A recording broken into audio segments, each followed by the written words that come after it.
I'm extremely proud of the effort. I'm proud of the effort and the ability to go out and make a difference and to listen to what we're asking. The kids are really grinding it out. As you can tell, we get runs of our own, and then the other team gets runs.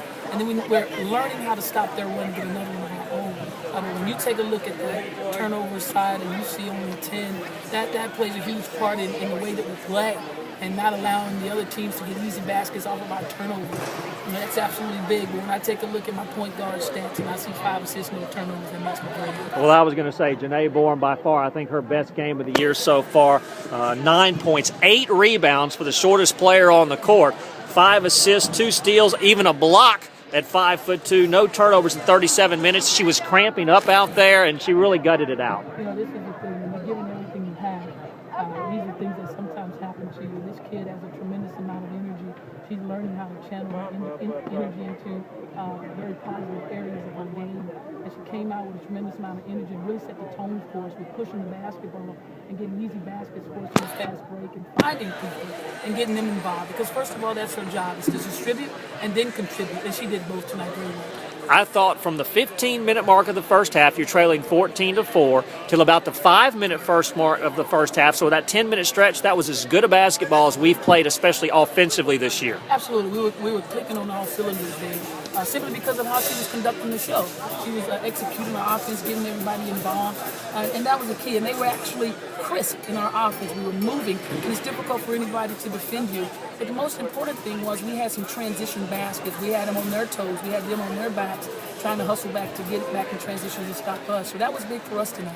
Whitney Frazier has struggled a lot this year. Hit a couple of big free throws the other night with the game on the line against McNeese State. And then tonight, 21 points, 6 rebounds, 4 steals. And what a huge play down the stretch. Your team's down by 1. You come down the floor with less than 20 seconds to play. You didn't call the timeout.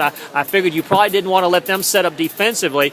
A couple of shots went up. Frazier stuck to the offensive glass and had the big three-point play. Absolutely. Well, actually, our kids ran a play we just put in today actually to perfection. And we just didn't get the ball in the right hands because we did have the open shot we were looking for with Lily Perry coming off. But unfortunately, that didn't happen. But our kids stayed aggressive. They never acted as if the play was broken. They remained aggressive to the rim. And just broke loose, but Frazier got her hands on it, went straight to the rim, like we say, get to the rim. She got to the rim with power and happened to make the basket in the end. And then finally, I thought defensively, especially against Kiwi Looper, what an incredible player she is. You held her to 18 points. She's averaging 23 a game. And there with 11 seconds to go, up by 2, you knew they were going to go for her. And I thought you did a great job of forcing somebody else to take the last shot. Absolutely. I think Keela Shelton did a great job early in the game of not allowing her to get off early.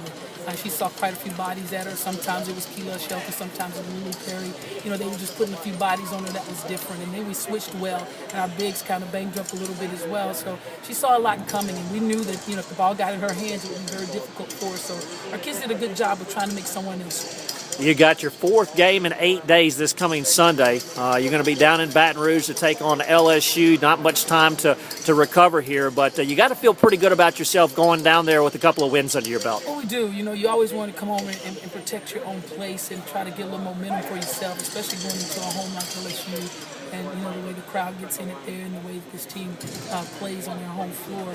But we got some banged up bodies that we're trying to take care of, and playing this many games in 3 games in 5-6 days.